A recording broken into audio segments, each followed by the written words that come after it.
My name's Lauren, and I just turned 15 when everything in my life changed. Let me tell you about my family.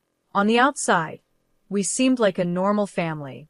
Dad worked really hard, and Mom stayed home. I had a little sister, Olivia, who was 8 years younger than me. Dad was a manager at a big company that actually belonged to my grandmother on my mom's side. Grandma was a really ambitious woman. She started with some laundromats and later grew the business by making laundry detergents and household cleaning products. When she decided to retire, she offered the company to Mom, but Mom didn't want it, so Dad took over. That's when things started to get complicated. I remember the day everything fell apart. I was in my room trying to focus on my homework when I heard Mom yelling at Dad downstairs. "You're nothing but a loser, Frank. This is my house, my family's business. You should be thankful I let you run it." Things got worse in the weeks that followed. Mom and Dad barely spoke, and when they did, it always ended in a fight. I tried to keep Olivia busy, but even at 7 years old, she knew something was wrong. Then came the day that changed everything. I came home from school to find Dad standing in the living room with a suitcase by his feet. "Dad," I said, my voice shaking. "What's going on?" He walked over and pulled me into a tight hug. "I'm sorry, sweetheart," he said. "I can't stay here anymore. It's not good for anyone." I felt like I couldn't breathe. "But what about Olivia? What about me?" I asked. He pulled back, his eyes full of tears. "I love you both so much. Never forget that. But sometimes love just isn't enough." He kissed my forehead, then walked over to Olivia, who was watching with wide, confused eyes. He knelt down and hugged her tightly. "Be good for your big sister, okay, pumpkin?" And just like that, he was gone. The door closed behind him, leaving me feeling empty. Mom came home an hour later. When I told her Dad had left, she didn't seem surprised. She just nodded like she had been expecting it. "Good riddance," she muttered. "Mom," I couldn't believe what I was hearing. "How can you say that?" She turned to me with cold eyes. "Your father cheated on me, Lauren. Over and over again." I couldn't take it anymore. That night, everything changed forever. I lay in bed and could hear Mom talking on the phone in her room. She was laughing, sounding happier than she had in months. I wondered who she was talking to, but I was too tired to care. Just when I thought things couldn't get any more complicated after Dad left, Mom hit us with another surprise. One morning, while we were having breakfast, she announced, "I have some news. I'm getting married." I almost choked on my cereal. "What?" "Mom, Dad's only been gone for 3 months." She waved her hand like it was no big deal. "Sometimes true love happens unexpectedly, Lauren. You'll understand when you're older." 2 weeks later, Paul moved in. He was okay, I guess. He was tall and good-looking in a way that made people say, "Oh, he seems nice." But from the start, something about him didn't sit right with me. He made an effort with Olivia, playing games with her and helping with her homework, but with me, it felt like I didn't exist. Meanwhile, things were changing at the company, too. After Dad left, Mom took over, and she brought Paul in to work with her. They seemed to work well together, always talking about business plans. I tried to focus on my own life, school, friends, and the usual teenage stuff, but it was hard to shake the feeling that I was becoming invisible in my own family. Things got worse when Mom and Paul announced they were opening a new branch of the company in another city. One evening, Mom said, "We're moving. It's a great opportunity for the business." Then she added, "Paul and I have been talking, and we think it's best if you stay here." I couldn't believe what I was hearing. "Stay here? Without you?" I asked, shocked. Mom quickly explained, "The new house won't have much space, and you're almost finished with school. It wouldn't make sense to transfer right before your exams." It felt like a punch to the stomach. "So where am I supposed to live? On the street?" I asked, trying not to cry. "Don't be dramatic, Lauren," Mom scolded. "You'll stay with your grandmother. She's already agreed to it." I stormed off to my room and slammed the door. As I lay on my bed, tears of anger and hurt ran down my face. I couldn't stop thinking, when did I become such a burden to my own mother? The next few weeks flew by, filled with packing boxes and goodbyes. Not for me, though. The tears were from Olivia, who didn't want to leave her friends behind. I helped Olivia pack, trying to stay cheerful for her sake. Will you come visit us, Laura? She asked, her big brown eyes filled with tears. I hugged her tightly. Of course I will, Squirt. You can't get rid of me that easily. The day they left, I stood on the porch with Grandma, watching as the moving van pulled away. Mom gave me a quick hug, and Paul gave an awkward nod. Then they were gone, taking Olivia with them. Living with Grandma wasn't as bad as I had imagined. She was pretty cool in her own way, giving me space when I needed it but always there with a cup of tea and a kind ear when I wanted to talk. Still, it didn't feel like home. My 20th birthday came faster than I expected. That morning, I woke up feeling strange. I should have been excited, but all I felt was empty. Mom called, of course. Happy birthday, sweetie, she said, sounding overly cheerful. I'm sorry we can't be there. Work is just crazy right now. We'll celebrate next month when we visit, okay? I knew we wouldn't. They hadn't visited once since they moved. Sure, Mom. Sounds great. Grandma must have sensed how I was feeling, because she really went all out. She let me invite a few friends over, ordered my favorite food, and even baked a cake herself. For a few hours, I almost forgot about everything. The next morning, Grandma called me into her office. She had a serious look on her face that made my stomach drop. Sit down, Lauren, she said, pointing to the chair across from her desk. We need to talk. My mind raced. Oh no. Is she kicking me out? Where would I go? But then she smiled, reached into her desk drawer, and pulled out a small folder. Happy birthday, sweetheart. Open it. I did, and my heart nearly stopped when I saw what was inside. Grandma, is this? She nodded, her eyes sparkling. The company is yours now, Lauren. I see potential in you. You've got a good head on your shoulders, and I know you'll do right by the business. But Mom and Paul, they're running it now, I said, still in disbelief. Grandma's face tightened a little. They're running a branch. The main company, the heart of it all, that's yours now. I sat there, stunned. Me, barely 20, the owner of a multi-million-dollar company. It felt like a dream or maybe a nightmare. I don't know what to say. I finally managed. Grandma reached across the desk and squeezed my hand. You don't have to say anything. Just promise me you'll give it your all. I nodded, still in shock. I will. I promise.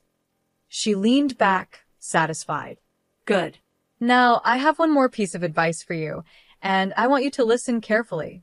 I leaned in, hanging on to every word Grandma said. Call your father, she told me. There's more to the story than you know. Talk to him, even if it's just as a consultant, but hear him out. It took me a whole week to find the courage to call Dad. We decided to meet at a small cafe downtown. When I saw him, my heart tightened. He looked older, tired, but his eyes brightened when he saw me. There was an awkward silence at first, but then everything spilled out: the divorce, Mom's remarriage, the move, and Grandma's gift. Dad listened quietly, his face showing all kinds of emotions. When I finished, he took a deep breath. Laura, there's something you need to know about the divorce. Then he told me everything. How Mom never respected him, always putting him down and calling him a loser, making him feel worthless. He explained how, after a huge fight, he got drunk and made the biggest mistake of his life. I cheated on her, he admitted, his voice heavy with guilt. I regretted it right away, but your mother used it against me. She threatened to take everything, even you and Olivia. She wanted me to leave, give her all the property, and pay alimony. I sat there shocked. This didn't sound like the Mom I thought I knew. Why didn't you fight it? I asked. Dad looked at me with sadness and love in his eyes. Because of you and Olivia. I didn't want you both to go through a messy, public divorce. I thought this would be easier. As we talked, it felt like a huge weight was lifted off my chest. For the first time in a long time, I felt like I had my dad back. Before we left, I took a deep breath and asked, Dad, how would you feel about helping me with the company as a consultant? His smile was all the answer I needed. The next few months were a whirlwind. I studied for exams, spent long nights cramming, and before I knew it, I was standing on stage at my high school graduation with a diploma in hand. Grandma was in the audience, smiling proudly. Mom and Paul were nowhere to be seen, but by then, I'd learned not to expect much from them. As summer came, I focused on college applications. With Grandma's support and Dad cheering me on from afar, I aimed high. When the acceptance letters started arriving, I could hardly believe it. But the biggest surprise came when I opened the financial aid package for my top choice. Full ride. I stared at the letter in disbelief. Grandma cheered and pulled me into a hug. I knew you could do it, kiddo. All those late nights and competitions paid off. I decided to major in business management. It seemed like the smart choice, especially now that I had the company to think about. I now had a company to run, and the idea still felt unreal, but I was determined to make Grandma proud. To celebrate my college acceptance, Grandma decided to throw a small party. Just the two of us. We got some fancy takeout, and a bottle of sparkling cider. Grandma wasn't about to let me drink champagne, even though I was an adult now. We were halfway through dinner when the doorbell rang. Grandma frowned, clearly not expecting anyone. "I'll get it," I said, putting down my fork. When I opened the door, my stomach sank. There stood my mother and Paul, looking annoyed and impatient. Before I could say anything, they pushed past me into the house. Mom didn't waste time on greetings. "Mother, we need to talk about the company. Now." I stood there, stunned, as Mom launched into a rant. She didn't even look at me, didn't ask about my graduation or college. It was like I wasn't even there. "Why can't we access the main accounts?" she demanded. "And why are you blocking the transfer of funds to our branch?" Grandma's expression hardened. "Because it's not your decision anymore, Kelly. The company belongs to Lauren now. She's the one who will decide its future and manage its finances." The room went silent. I could feel the tension hanging in the air. After Grandma's words, I saw a wave of emotions cross Mom's face. First shock, then anger, and finally, something calculating. Suddenly, her whole attitude shifted. "Lauren, sweetheart," she said, her voice dripping with fake kindness. "I've missed you so much. Why don't you come live with us?" I blinked, caught off guard by this sudden change. Mom stepped closer, reaching out like she wanted to touch my arm. Instinctively, I stepped back. "We've settled so nicely in the new city. We have a beautiful house, and there's a room just for you. We could set up a desk and get you a new computer for your studies and work." "No, Mom," I said firmly. "I'm happy here. I have my friends, my school, and Grandma needs me." Mom's smile wavered for a moment, but she quickly recovered. "Well, if that's the issue, we could always move back here.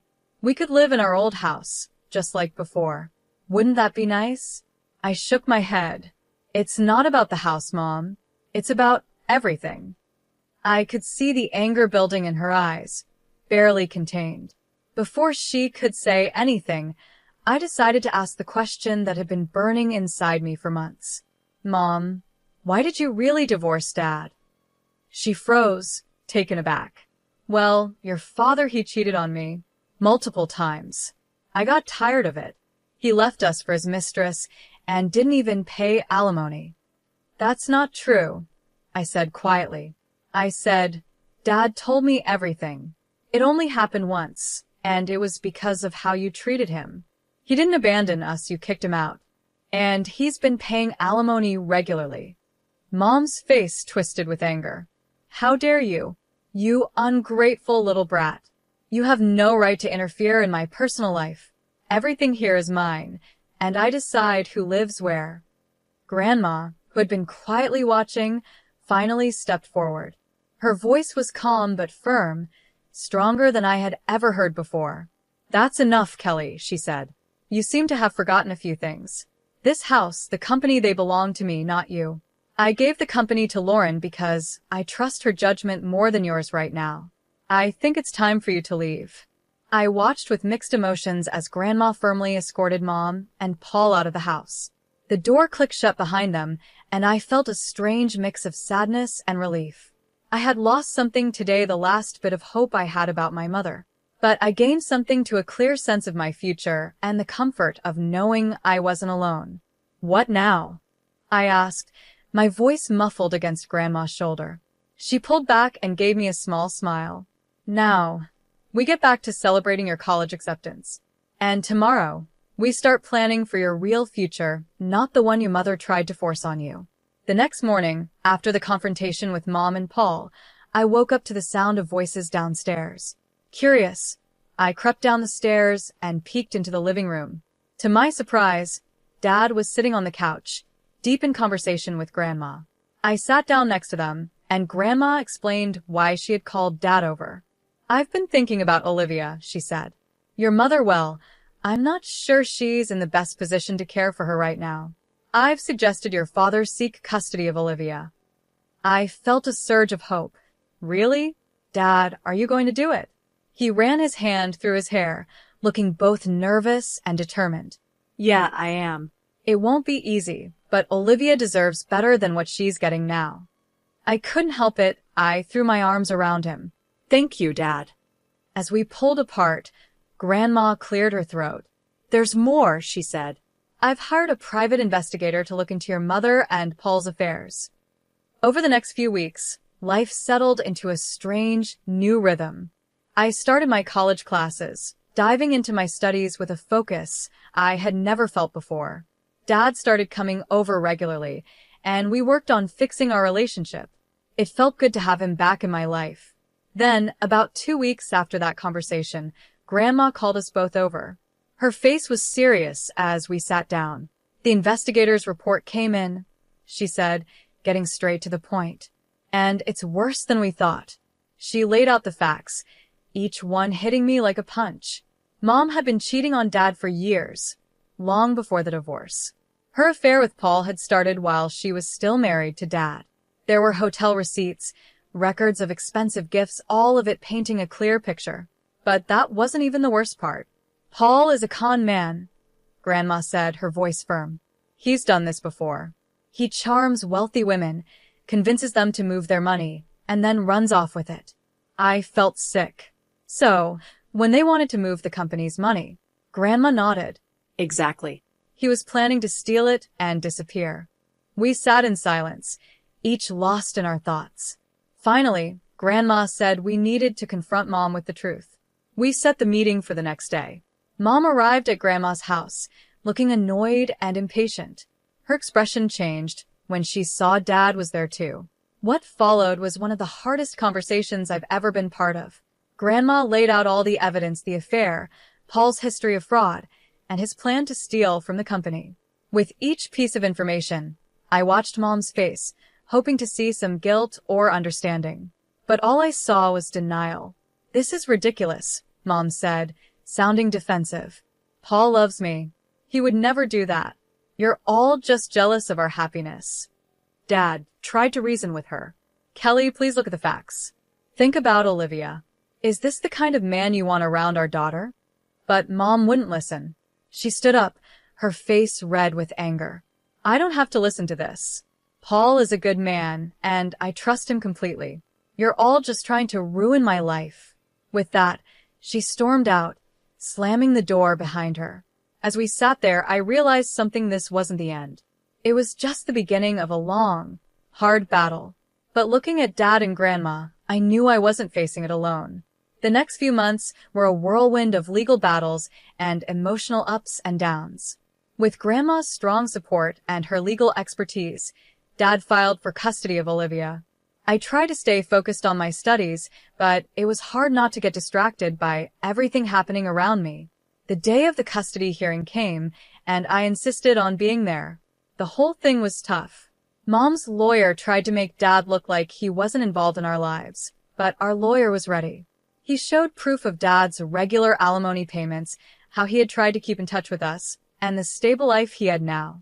Then came the big shock. The private investigators' report about Paul's criminal past and their plan to steal from the company. I watched Mom's face as the truth came out first. She looked shocked, then angry, and finally, lost. For a moment, I almost felt sorry for her. Almost. When the judge gave full custody of Olivia to Dad, I felt a mix of emotions, relief that Olivia would be safe, but also sadness that it had come to this. As we left the courthouse, Olivia in Dad's arms, Mom approached us. "This isn't over," she hissed, her eyes full of anger. Grandma stepped in between us. "Yes, Kelly, it is. Go home." Things only got worse for Mom after that. The judge ordered her to pay child support to Dad for Olivia. It was a huge shock for her, since she'd always thought she'd be the one receiving support, not paying it. I threw myself into my studies and learning more about the company, trying to stay away from the family drama. But I couldn't help feeling a bit satisfied when I heard that Paul had left Mom, running off with another woman and a large chunk of Mom's personal savings. One evening in autumn, Dad called me. His voice was tense with emotion. "Your mother showed up at my place today," he said. "She wants to make up, said she made a mistake, and wants us to be a family again." My heart tightened. Part of me, a small part, wanted him to say yes, wanted things to go back to how they used to be. But I knew better now. We'd all been through too much. "I told her no," Dad said firmly. "I told her that ship sailed a long time ago and that I wouldn't put you or Olivia through that again." I let out a breath. I didn't realize I was holding. "Good," I said, surprised at how strong my voice sounded. "You deserve better, Dad. We all do." There was a pause, and then Dad spoke again. I could hear him smiling. "When did you get so wise, Laura?" I laughed, feeling lighter than I had in a long time. "I learned from the best." After I hung up the phone, I looked around my room at Grandma's house. My textbooks were scattered across the desk next to a stack of company reports, and photos of me with Dad and Olivia smiled back from the bulletin board. This wasn't the life I imagined a year ago. It wasn't perfect, there was still a lot to figure out and plenty of challenges ahead, but it was real. It was mine. I thought about Mom, now alone after all her plans and manipulations. I felt a little pity, but it was mostly replaced by a sense of justice. She made her choices, and now she had to deal with the consequences. As for me, I had a family that loved me, a company to run, and a future full of possibilities. It wasn't the path I expected, but standing at the start of my new life, I realized something important. Time flew by as I balanced college and managing a multi-million-dollar company. Before I knew it, I was halfway through my degree, buried in textbooks and financial reports. The weekdays were filled with lectures and late-night study sessions, but the weekends were sacred. Every Sunday, I packed my bag and headed home to Dad and Olivia. The moment I walked in, Olivia would run to me, yelling, "Laura," and tackle me with a hug. At 12, she was all long legs and boundless energy. Dad would step out of the kitchen, usually wearing an apron, just in time for dinner. He'd grin and say, "Just in time for a meal." Those weekends became my anchor. We'd eat dinner together, with Olivia excitedly talking about her week at school, while Dad and I discussed the company. After Olivia went to bed, Dad and I would often stay up late, going over business strategies. Thursdays were always spent at Grandma's, where she cooked up a feast, filling the house with the smell of roast chicken and apple pie. After lunch, we'd sit on the porch, talking about everything and nothing. "I always knew you had it in you, Lauren," Grandma would say, squeezing my hand. As graduation got closer, I felt both excited and nervous. Dad, true to his word, was running the company smoothly while also preparing me to take over. One evening, he told me, "I'm ready to hand over the reins whenever you are." I hugged him tightly. "Thank you, Dad." For everything. Life wasn't perfect, and there were still challenges ahead, decisions to make and a company to manage. But as I looked at my little family, Dad, Olivia, and Grandma, I knew we could face anything together.